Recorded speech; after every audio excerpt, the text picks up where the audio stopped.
So this week I want to talk about crazy conspiracy people, but before I do that, oh geez, what a mess. Old truck, good truck, been good for the years. New truck. It was time to get a new vehicle. My other one's 2005. It's over 100,000 miles now. Yes, I could have kept it, no doubt about it, but it was time for some new hotness. I need a truck, and actually, I'm not 100% sure I'm gonna keep it. Oh, my wife is driving this. She's shorter than I am. Ow. Old truck is going into the dealer on Friday or so, and I'm gonna get this one appraised again. I might trade it for something else. I'm not 100% sure yet. So the reason that I want to talk about conspiracy theories this week is last night, and I don't know how I got on this topic, but I ended up going to Reddit and I found this Flat Earthers subreddit, and I just kind of kept going through the posts over and over, and then I found a bunch of YouTube videos about what Flat Earthers believe. And you know, goodness knows, there's a million different opinions about what things that should be said and things that should be done and what we should believe. And one of the things I honestly believe is everybody has a place on the planet.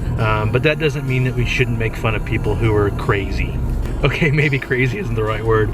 Maybe people who believe things that are scientifically proven to be incorrect. You know, one of the examples that I used was the landing on the moon. You know, okay, people who say we didn't land on the moon, it was all shot on the studios and in Hollywood. Okay, yes, I have some understanding of what you're talking about. I get it. I get why you think that. I'm gonna give you the space to think that.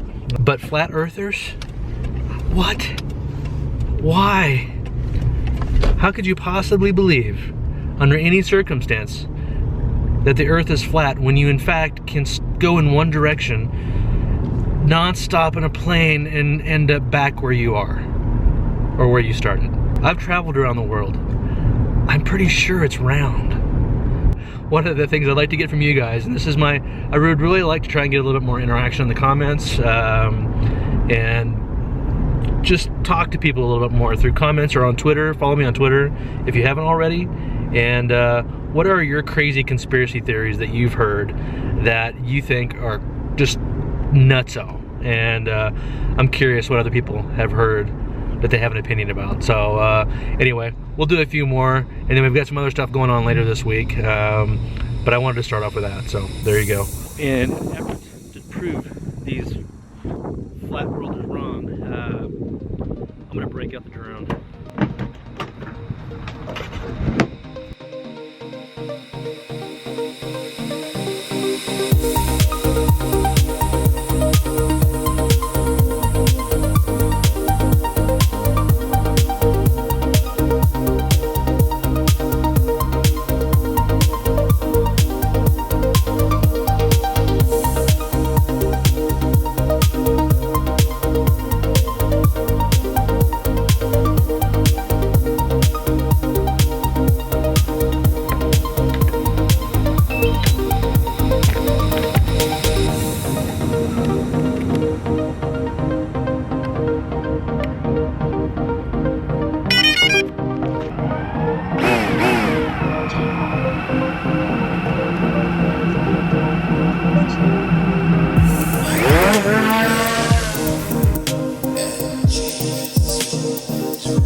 sunsets I've seen here yet. Amazing.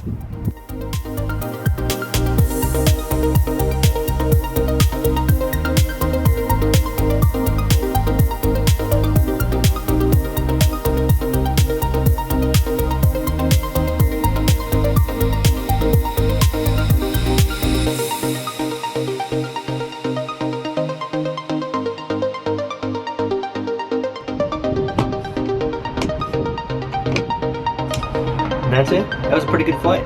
That thing's a blast to fly. You should get one if you can. So look at this guy's parking job. So here, I'm in the parking lot. See, parking.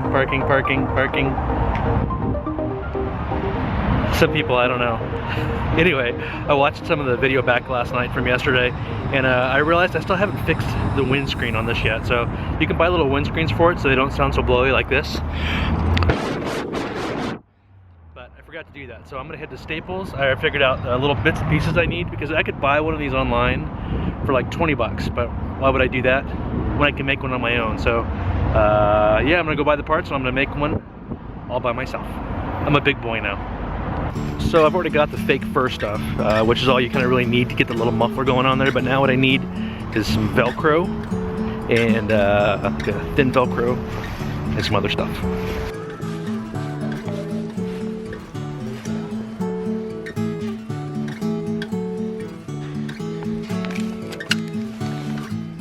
There we go, that'll work. Low profile. Ooh, I need one of these too. Gotta be able to punch some holes. Alright, so here we go. Man, my hands are freaking cold. So this is what I've already got. I've got this designer fur stuff. It's got these guys. Need those to punch holes in the Velcro. Velcro, fur, hole puncher, scissors, pen. Get out the Velcro patches. You can see I already practiced a little bit on there just to make sure that this thing would punch it. Come on, there you go. So I could punch through there with this thing, which works just fine. So I think what I'm going to do is I'm going to go ahead and put these two together like that. And now I need to mark it up here on the microphones. I think that's the speaker in the middle, and I've got the stereo notches on the outside right there. Those are the speakers, not the speakers, the mics on both sides. Probably hear that. And so what I need to do is I need to take this guy, put it up here, measure him off. So you can see right there, I got the little marks in there, and I just need to put some holes in there. So let's see if I can do that with this guy.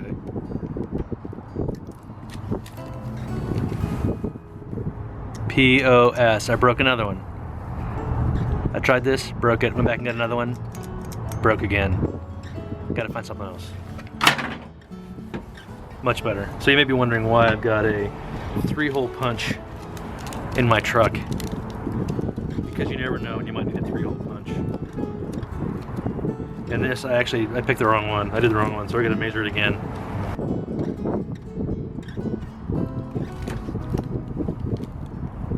All the way through. Right, so now I just need to put this on the camera, and then put the. I need to put some of this guy on there. Just gotta be careful to make sure I don't cover up the mic holes. I think those are pretty good.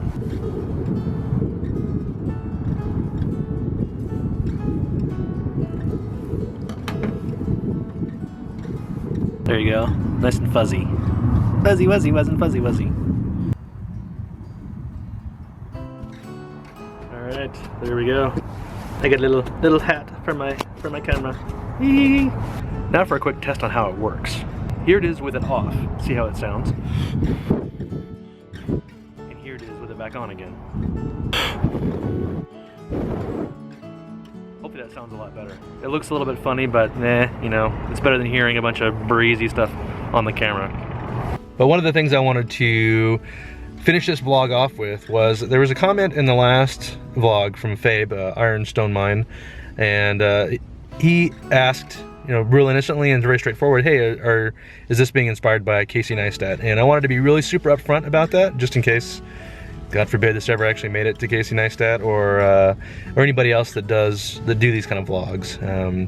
And I wanted to be really upfront about it and say, absolutely, this is, you can easily tell this is hugely influenced by Casey. I love his vlog. I watch it a lot, and actually I would say it's probably even more influenced by Ben Brown. If you haven't seen Ben Brown's vlogs, maybe I'll go ahead and link both of them below, just in case you guys haven't seen them, which I'd be surprised, but and maybe to a lesser degree fun for Louis. I do like his vlogs. He's just got a little bit different style, I think, than something I'm attracted to. But the thing that I wanted to say about it is that the goal is never to copy what they do. I'm inspired by them, there's no doubt about it, but the goal overall for this vlog is to do something that's more mine and more uniquely mine, but the creative process is very funny. And what I mean by that is that people who work in a creative field often find inspiration from a variety of different places, and sometimes those inspirations find their way into our work. And what might seem like when we're copying, we're not actually copying, it's just that we're inspired by how people are doing their work, and eventually we find our own voices through that inspiration. And that was actually something that I did very much as a painter and as an artist and as an architect. I found a lot of inspiration from other people, and eventually I found my own voice and I found my own style through being inspired by them. So I hope it comes across as being inspired by, not necessarily copying. And eventually my hope is that by doing some of the things that they do well and the things that I find interesting, I'll actually find my own voice much more clearly, to the point that it's clearly mine. It's not somebody else's, it's not Casey's, it's not Ben's. But it'll take a while to get there. We'll see what happens. I thought I'd show you guys this before I sign off for today. This is Big Blue, the big giant bear, down at the Colorado Convention Center here in Denver. I thought you guys might like this thing. It's kind of cool. So the test to sign off for this week is from my wife. I hope you like it. Honey, could you do the dishes? And don't forget to fold the laundry.